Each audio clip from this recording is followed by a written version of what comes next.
Fake hiring and silent లే offs trend అనేది మళ్ళీ అయితే స్టార్ట్ అయింది. నేను రీసెంట్‌గా నాకు తెలిసిన వాళ్ళు నాకు అంటే ఇన్‌స్టాగ్రామ్‌లో మెసేజ్ చేశారు. దాన్ని బేస్ చేసుకొని అంటే ఆ ఇన్సిడెంట్ మీతో ఎక్స్‌ప్లెయిన్ చేస్తాను వినండి. అంటే తను స్పెసిఫిక్ ఆ అబ్బాయి ఎవరైతే ఉన్నారో తను వేరే ప్లేస్‌లో ఉంటారు. సిటీలో అయితే ఉండడు. Hyderabad based company. తన రెజ్యూమ్ షార్ట్ లిస్ట్ చేసి మీ ఇంటర్వ్యూకి రండి అని అయితే పిలిచింది. చాలామందైతే ఆ ఇంటర్వ్యూకొచ్చారు. తను నార్మల్‌గా సీటీసీ ఇవన్నీ గూడా చెప్పారు. ది ఎక్స్‌పీరియన్స్‌డే. సీటీసీ ఎక్స్‌పెక్టెడ్ ఏంటి ఇవన్నీ గూడా చెప్పారు. అంటే ఆ స్పెసిఫిక్ దానికి నార్మల్‌గా అయితే కంపెనీకి రావాల్సిన అవసరం లేదు ఇంటర్వ్యూకి ఎక్స్‌పీరియన్స్‌డ్ వాళ్ళకి. ఎందుకంటే ఆబ్వియస్‌గా నువ్వు ఆన్‌లైన్‌లోనే చేసేయొచ్చు. ఇదేదో ఫ్రెషర్ డ్రైవ్ అయితే చెప్ప బట్ అయినా కూడా తను వెళ్ళాడు. Because he needs a job కాబట్టి. వీళ్ళకి ఇంటర్వ్యూ అంతా బానే జరిగింది. సో, మేము ఇంగ అప్డేట్ చేస్తాం ఇంక వెళ్ళిపోమని చెప్పారు. తను వెళ్ళిపోయాడు. 1 వీక్ వరకు ఏం రెస్పాన్స్ లేకపోతే తను హెచ్ఆర్‌ని మల్టిపుల్ టైమ్స్ కాల్ చేసి, మెసేజ్ చేసి, మెయిల్స్ చేస్తే హెచ్ఆర్ ఫైనల్‌గా రిప్లై ఇచ్చి ఏమిచ్చిందంటే, "బడ్జెట్ ప్రాబ్లమ్స్ వల్ల మిమ్మల్ని మేము తీసుకోలేకున్నాము. మాకంత బడ్జెట్ లేదు. మీ ఎక్స్‌పెక్టెడ్ ఎంత" అన్నారు. బట్ ఆబ్వియస్లీ ముందు రోజే అతనేంటంటే తన కరెంట్ ఎక్స్‌పెక్టెడ్ చెప్పారు. అప్పుడే రిజెక్టెడ్ ఆర్ మేము ఇవ్వలేము బడ్జెట్ ప్రాబ్లమ్ అని చెప్పుండొచ్చు.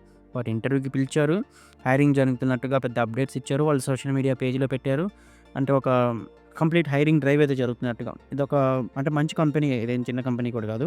బట్ అవన్నీ చేసి ఇలా అయితే చెప్పారు. అకౌంటబిలిటీ లేకుండా. చాలా కంపెనీస్ ఇలాగే చేస్తున్నాయి. నేను దాని తర్వాత దీని గురించి చూస్తే నార్మల్‌గా చాలామంది ఫేస్ చేస్తున్నారు ఈ ప్రాబ్లమ్‌ని. నేను ట్విట్టర్‌లోకెళ్ళి సెర్చ్ చేస్తే ఫేక్ హైరింగ్ అని ఇలాంటివి చాలా మంది అయితే మెన్షన్ చేస్తున్నారు ఇలాగ. ఇంటర్వ్యూస్ అవుతున్నాయి. బట్ రిజల్ట్స్ రావట్లేదు. మనం గట్టిగా ఫోర్స్ చేస్తే బడ్జెట్ ప్రాబ్లమ్ అని ఇలా ఏదో ఒకటి చెప్తున్నారు. అంటే వాళ్ళ దాంట్లో హైరింగ్ జరుగుతుంది. యాక్టివ్‌గా ఉన్నారు. దే ఆర్ ఇంటూ ప్రాఫిట్స్ అని క్లయింట్స్‌కి చూపించుకోవడానికి చాలా వరకు ఫేక్ హైరింగ్ అనేది చేస్తున్నారు. ఇది ఒక్క సిట్యుయేషన్ అయితే. ఇంకొకటేంటంటే సైలెంట్ లే ఆఫ్స్. ఒక అప్డేట్ ఉండదు. ఏముండదు. నీకు డైరెక్ట్‌గా టీమ్స్‌లోనో లేకపోతే స్లాక్‌లోనో కాల్ చేసి నువ్వు నేను లే ఆఫ్ చేయాలనుకుంటున్నాము. కొన్ని మా కంపెనీ ఎకనామిక్ సిట్యుయేషన్ బాలేదు ఇలా చెప్పి వెంటనే మీకు యాక్సెస్ కట్ చేసేస్తారు. కొన్ని కంపెనీస్ ఏంటంటే అఫ్‌కోర్స్ అలా కట్ చేసినా కూడా వాళ్ళకి 3 మంత్స్ కంపెన్సేషన్ అవన్నీ ఇచ్చి ఓకే చేస్తారు. కొంతమందేంటంటే ఏవి ఉండదు. అప్పటితో ఎండ్ అంతే మీకు కంపెనీకి రిలేషను. సో, ఇదైతే యాక్టివ్‌గా, అగ్రెసివ్‌గా జరుగుతుంది మొత్తం గూడా. ఈ సైలెంట్ లే ఆఫ్స్ అనేవి not good for you. So, అందుకని ఇలాంటి కాల్స్ ఏమైనా వచ్చినప్పుడు ఐ అడ్వైజ్ మీ ఫోన్‌తో గాని ఏమైనా రికార్డింగ్ అయితే చేసుకోండి. ఎందుకంటే యాక్టివ్‌గా ఎక్కడ చూసినా కూడా ఈ సైలెంట్ లే ఆఫ్స్ అయితే జరుగుతున్నాయి. చాలా సిట్యుయేషన్స్ అయితే నేను చూసాను.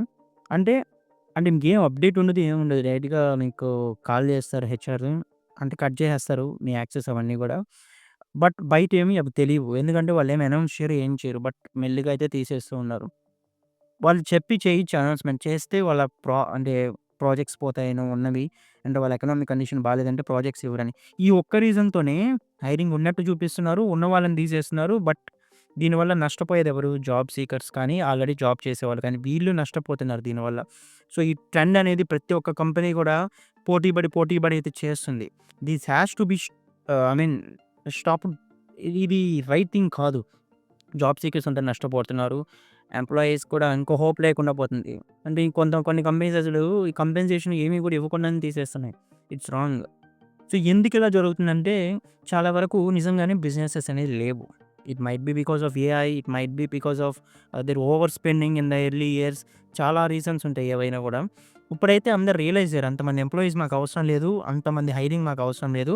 ఓన్లీ ట్రైన్డ్ ప్రొఫెషనల్సు, ఎక్స్‌పీరియన్స్‌డ్ క్యాండిడేట్స్ కొంతమంది అంటే ఎక్స్‌పర్ట్స్ ఉంటే చాలు అన్న ఒక ఫీలింగ్‌లోకైతే వచ్చేసారు. సో, అందువల్ల ఏమవుతుందంటే ఉన్న వాళ్ళని తీసేస్తున్నారు. లో లెవెల్‌లో, మిడ్ లెవెల్‌లో, మీడియం నాలెడ్జ్ ఉన్న వాళ్ళని కూడా తీసేస్తున్నారు. అండ్ హైరింగ్ జరుగుతున్నట్టుగా చెప్పి ఫ్రెషర్స్ అనేది ఎవరికి అవసరం లేదు ఈ రోజుల్లో. అలా అయిపోతుంది. ఎవరు లెక్క చేయట్లేదు. ఫ్రెషర్స్‌ని ఎవరు కన్సిడర్ కూడా చేయట్లేదు. చాలా కంపెనీస్ ఇదే. హైరింగ్ చేస్తారు.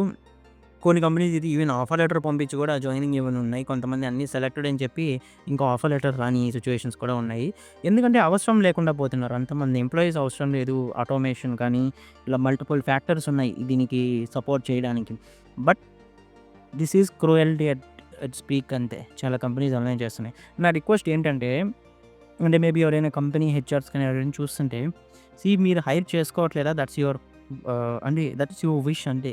ఎందుకంటే మీ బిజినెస్ మీ ఇష్టం చేసుకుంటారు లేదా అని. బట్ అనవసరంగా ఇంటర్వ్యూస్‌కి పిలిచి అంటే వాళ్ళు ఎంతో ఖర్చు పెట్టుకొని ఎంతో హోప్స్‌తో వస్తారు.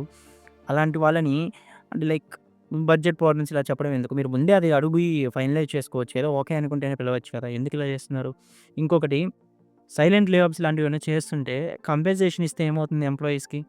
వాళ్ళు సర్వైవ్ అవ్వాలి గదా! ఇప్పుడు వాళ్ళు రిజైన్ చేసి మీరు ఒప్పుకుంటారా? డైరెక్ట్‌గా వెళ్ళిపోవడానికి లేదు గదా! నోటీస్ పీరియడ్ సర్వ్ చేయాలి గదా! Same thing. I don't know అంటే ఇంత క్రూయల్‌గా ఎలా ఆలోచిస్తారు అని కొన్ని బిజినెసెస్. అందరూ కాదు. కొన్ని బిజినెసెస్ హైరింగ్ లేకపోతే హైరింగ్ ఫ్రీజ్ అంటారు. లే ఆఫ్స్ అంటే అనౌన్స్ చేస్తారు. That's good.